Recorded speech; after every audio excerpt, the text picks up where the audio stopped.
Oui, il y a encore un petit peu d'élèves qui traînent, hein, mais c'est pas grave. T'en as partout. Il y en a partout, il y en a partout. Voilà. Il y en a partout. Là, on voit qu'il a été covidé celui-là. Ça fait quand même plusieurs semaines, plusieurs mois qu'ils sont là à cause de ce satané virus, parce qu'ils n'avaient pas le droit de sortir. Oui, ils n'avaient pas le droit de sortir. Tous ces éléphants, ils n'avaient pas le droit de sortir. Ils ont privé les Parisiens de quelque chose de magique, la poésie. On est 119 là, hein. Donc ça fait du monde, hein. 119, des ours, des girafes, des éléphants de taille réelle. Donc si on s'y prend pas bien, eh bien les éléphants ne rentrent pas dans le sac.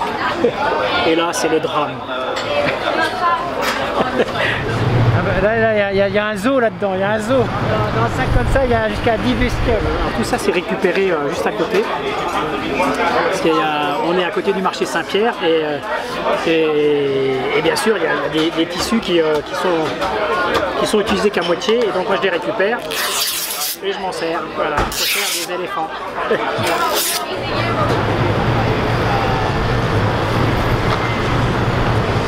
Pour faire une girafe comme ça paraît pas, mais il y a beaucoup de travail parce qu'il faut à la fois pour dessiner, une fois qu'on a fait le dessin, ça va, mais ce qu'il faut c'est après définir les couleurs, essayer de récupérer le maximum de déchets pour pouvoir les faire, donc voir comment on peut trouver déjà une forme à peu près adaptée, et puis après le plus difficile c'est de faire le patron et de coudre. Et là c'est Nicole qui coud. Nicole, c'est... Bonjour Nicole. Tu vois, tes girafes, elles sont là. Donc Nicole, c'est la fée, c'est elle qui crée, qui fait naître les éléphants. Voilà de quoi je pars et j'essaie de le transcrire sur du tissu. Ça, c'est le patron que j'envoie à Olivier pour savoir si ça lui convient. Voilà ce que ça donne terminé. Et alors, il faut 3 heures pour la couture et pour la coupe, j'ai passé une matinée quand même. Ça fait plaisir à plein de personnes, oui. Donc oui. Voilà, il n'y a rien que ça, on dirait qu'on lui donne je sais pas quoi quand il voit ça, le résultat que ça fait, l'enthousiasme qu'il a, la joie qu'il a de présenter tout ça et le plaisir qu'ont les gens à regarder ça. Je ne sais pas ce qui se passe dans la tête d'Olivier, mais on sent qu'il est vraiment très très très content, quoi. Tout est collé à la main. Je fais tout à la main. Les yeux, c'est à la main, tout est fait à la main. Enfin, je les colle à la main. Alors, des fois, j'ai un parquet qui est dans un état pas possible, mais bon, ça s'en va bien. Je me suis épatée moi-même parce que je ne pensais pas être capable de les faire, déjà, à la base. Parce que comme je ne sais pas dessiner, donc c'est compliqué. Et quand j'ai vu que d'un tout petit dessin, je pouvais faire le résultat que vous avez vu, je suis un peu fière de moi, quelque part. C'est le fait de savoir que je peux faire plaisir, déjà, ça me fait du bien. Et je sais que ça fait du bien à Olivier que vous connaissez, parce que lui, c'est un rêveur, et voilà, donc quand il voit ça qui bouge, c'est majestueux pour lui, il est super content. Et moi, quand je vois le résultat, je suis fière de moi. Mais voilà. Donc une fois que la bestiole elle est faite, on va dire que ça c'est le bas d'un pied, je mets ça comme ça, voilà, je retourne comme ça, voilà, pour faire propre. Donc je fais un trou, je prends un œillet, vous voyez, voilà, pour que ça tienne et que ça ne déchire pas, il faut vraiment que ce soit serré. Et voilà le résultat que ça donne. Voilà, ici on voit l'anneau qui permet de tenir en fait l'animal à la grille. Donc là je mets les tissus avec dextérité. Et alors comme on peut le voir, j'ai mis des couleurs différentes. Il y a des couleurs jaunes là et vertes. Pourquoi? Parce que quand je vais lâcher l'élève, il faut que je sache quelle est la partie du pied qui est à l'extérieur. Sinon après ça fait des élèves qui sont dans tous les sens. Donc là ça me fait un repère en fait. Là par exemple, là, elle est trop grande. Donc je vais la couper en deux. Mais il faut que je fasse attention parce qu'elle est rouge. Et qu'est-ce que ça fait quand c'est rouge? Là on a du vert, du jaune et du rouge. Alors évidemment, où est le repère? La question ça va être ça, et généralement quand je fais ça, je m'en mêle. Et c'est comme ça que les élèves ils sont pas contents parce que ils sont mis n'importe comment. Voilà. C'est l'exemple type là. J'ai pas fait le bon repère, heureusement que c'est la dernière part.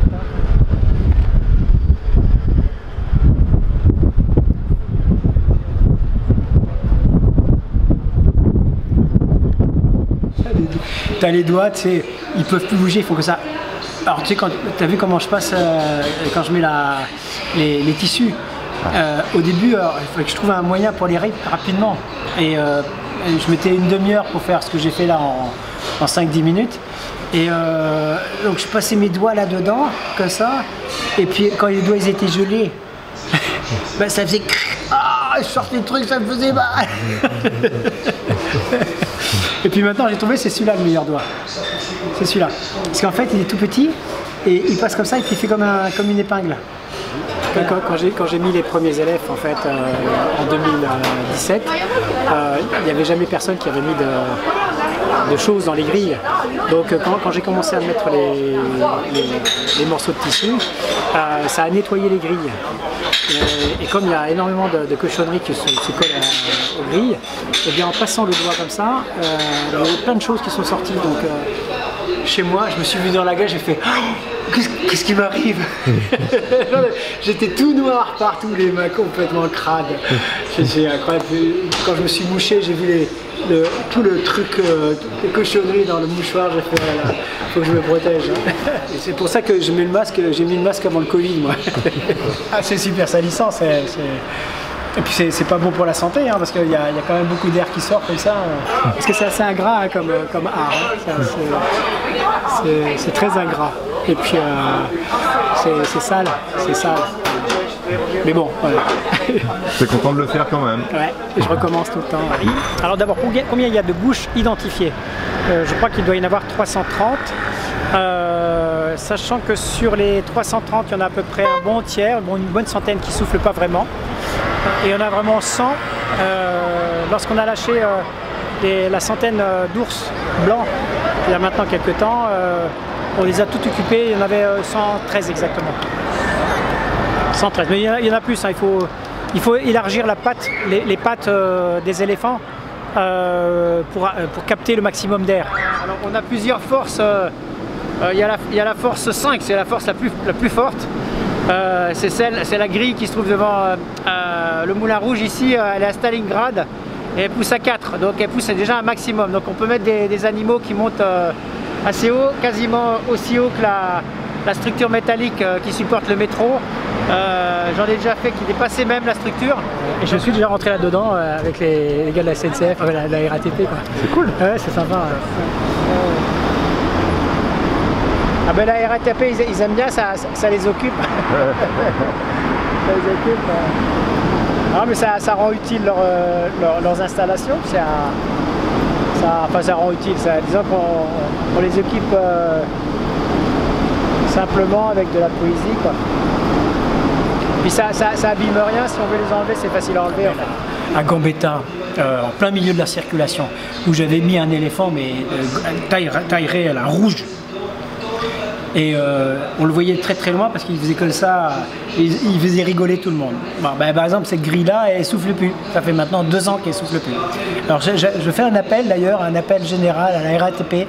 S'il vous plaît, remettez en fonctionnement la grille de Gambetta parce que là, c'était une des meilleures de Paris. Donc, Et c'est ici où j'ai vu la première fois une petite feuille qui s'est envolée, comme ça. Il y a l'air qui s'envole. Ça porte quelque chose et je me suis dit tiens on pourrait peut-être faire une montgolfière, on pourrait peut-être faire un animal et donc je suis rentré chez moi et je suis revenu le lendemain ou le lendemain avec une lanière verte et on voit elle est toujours attachée. Je lâchais un super ours blanc devant Opéra. Taille réelle, hein, l'ours blanc. Et donc j'étais très appliqué. Il faut faire attention parce qu'à Opéra, il y a des voitures qui passent d'un côté, de l'autre, donc c'est assez dangereux. Il faut faire très attention à ça. Donc j'étais concentré sur mon ouvrage. Et puis il y a une personne qui est arrivée, je voyais de côté. Il dit, mais pourquoi vous faites ça? Je dis bah je lâche de la poésie dans Paris. Et la personne m'a posé la question si je faisais ça pour empêcher les SDF de venir se coucher sur les grilles. J'ai dit non, c'est de l'air froid, hein, c'est pas bon. Et puis en plus de ça, dans la circulation, c'est pas bon de dormir sur la grille. Donc je me dis parfois il y a des gens qui se posent des questions étranges. C'est que c'est un souffle légèrement chaud. Donc autrement dit, là il ne faut pas mettre d'élèves parce qu'il y a Il y a des gens qui sont sans domicile, qui ont besoin d'air chaud et c'est là où ils dorment. Donc faut pas mettre d'élèves là. Juste à côté de République, il y a une grille où il y a de l'air chaud qui souffle. Il y a 2 SDF qui dorment dessus. Donc je suis allé les voir pour leur demander si je pouvais leur mettre des compagnons et ils ont dit oui. Et ils se sont mis sous les ours pour dormir parce que ça protégeait de la pluie. L'ours a commencé à s'abîmer, j'ai dû aller pour le réparer. Et je me suis aperçu qu'ils mettaient leur nourriture dans les pattes. Il ne faut pas le dire ça. Hein. Sachant qu'en plus de ça, ils utilisent aussi les élèves pour montrer au public qu'ils s'occupent des élèves, donc ils ont le droit de demander un peu d'argent. Donc c'est une source de revenus. En plus, ouais. Ça veut dire qu'ils protègent les élèves? Oui, bien sûr, bien sûr. Ouais. Ah oui, c'est les plus grands protecteurs d'élèves, bien sûr. En fait, comme les élèves, on les met la nuit, ils restent le jour, ils restent la nuit.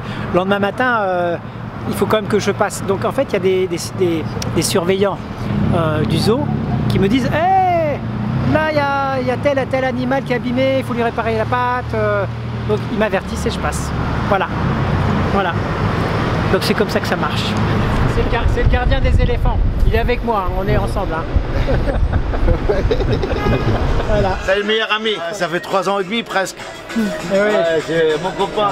Là par exemple à Batignolles, il y a une personne, une femme qui est venue pendant la nuit, quand on lâchait ces bestioles. Et elle a posé des questions et aujourd'hui c'est elle qui surveille l'état des élèves à Batignolles. Donc quand il manque une patte, et c'est elle qui vient remettre le petit morceau de tissu.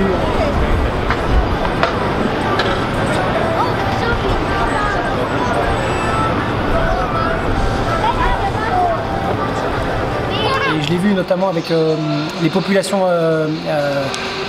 qui sont ceux qui sont dans la rue, ils ont leur territoire et il y a des caïds, il y a tout ça et quand il y a des animaux de couleur, ils n'aiment pas trop. Ils n'aimaient pas trop. Et la majorité les détruisait, ils n'aimaient pas, les déchiraient, etc. Et puis avec le temps, je me suis aperçu qu'il n'y avait pas qu'eux qui détruisaient les animaux. Et beaucoup les enfants. Les enfants, ils adorent jouer avec, surtout les garçons. Les garçons, ils sont très violents avec les animaux. Les filles les protègent. D'ailleurs, j'ai fait des vidéos comme ça, on voit les filles en train de protéger les animaux et les garçons les détruire. Et ça, c'est flagrant. Hein, donc, on voit bien que l'homme détruit et la femme protège. Je pense que les femmes, les filles aiment la vie, en fait. Elles aiment la vie. Donc, elles la respectent, elles apprécient. Il faudrait plus de femmes dans la direction des pays et des communautés. Et puis avec le temps, les populations ont commencé à s'habituer aux animaux et puis surtout ceux qui détruisaient ont commencé à s'habituer. Ils ont l'air de résister maintenant. Ils ont l'air de résister et certainement que dans l'esprit humain, l'objectif des élèves commence à se rapprocher comme... je pense que ça va dans la bonne démarche. C'est-à-dire en fait, on s'aperçoit que l'originalité est acceptée. Les animaux sont restés 1 semaine, puis 2 semaines, et puis 3 semaines, et puis 4 semaines, et puis maintenant il reste très longtemps, et il y en a un qui est resté pendant 11 mois. 11 mois. À Stalingrad. J'ai dû l'enlever parce qu'il était vraiment trop... Il était trop sale. Il a fallu l'emmener à la laverie automatique. C'est ça le bonheur. C'est ça le bonheur. La poésie qui résiste à Paris. Qui résiste à Paris. Qui est en harmonie avec Paris. Qui est en harmonie avec Paris. C'est super. Un enfant, 2 enfants amènent 3 enfants, 4 enfants. Puis assez rapidement, on trouve une dizaine d'enfants. C'est une garderie là. Et alors là, c'est des cris de joie. C'est super.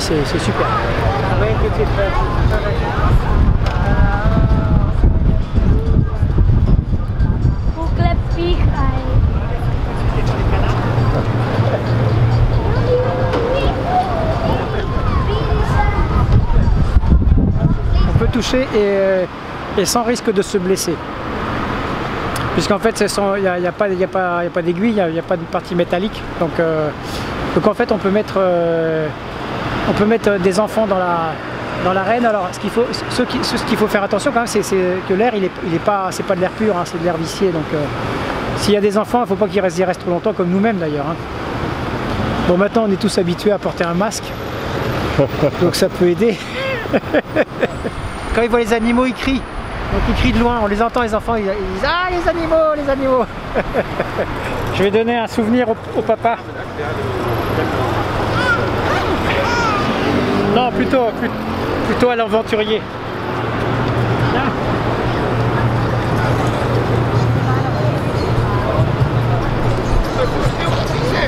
Je sais pas trop quoi en faire, mais il a un souvenir. Et ce sont des personnages qui sont des personnages sympathiques, qui sont mous, inoffensifs. Donc il y a une réaction positive des enfants. Ouais.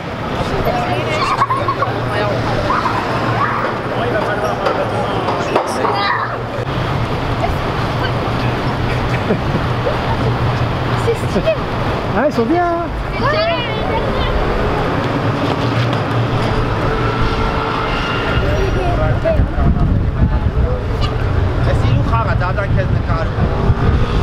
Oui, mais regarde, ils ont pris le relais. Les enfants sont en train de le faire maintenant.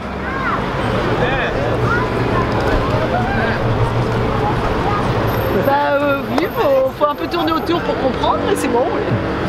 Il faut savoir à un moment donné se lâcher, se laisser aller. Et après c'est différent, c'est nouveau. Et ça c'est bien. On part sur autre chose. Surtout en cette période. Vous mettez un enfant devant ça, il ne va pas condamner, il ne va pas juger, il va regarder, il va écouter. That's really nice. Yeah, it's cool. We love. Magnifique.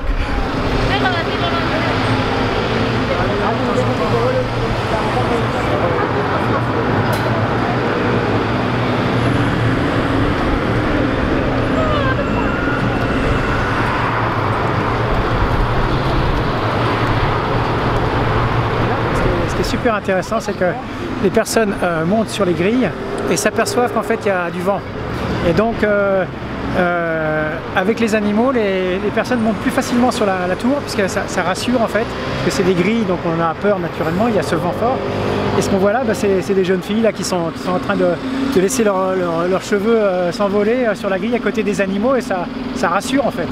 Mais il y a toute l'équipe du Moulin Rouge qui est sortie une fois, c'était sur le coup de 2 ou 3 heures, descendu, il y avait toutes les danseuses, c'était des danseuses, je crois des îles, et ils se sont mis autour des animaux et ils ont commencé à chanter, à faire la musique, c'était super sympa, super sympa. Et surtout, ce qui est très, très marrant, c'est que ça paraît presque logique qu'ils soient là, les animaux. C'est-à-dire qu'en fait, ça fait partie d'un décor, c'est un décor artistique, il y a une espèce de mec qui a mis un animal là et qui se gonfle, c'est rigolo. Je me suis aperçu qu'il était entouré de grilles et en fait ils avaient complètement bloqué la place et en fait ils commençaient à faire l'animation et c'était rigolo parce que ils l'ont laissé en fait et l'éléphant a fait partie du décor et que c'était pas du tout prévu et beaucoup de personnes pensaient que c'était prévu mais c'était pas prévu.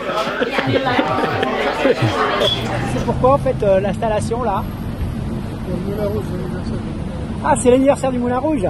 Ah, c'est super. Eh bien l'éléphant, hein, super.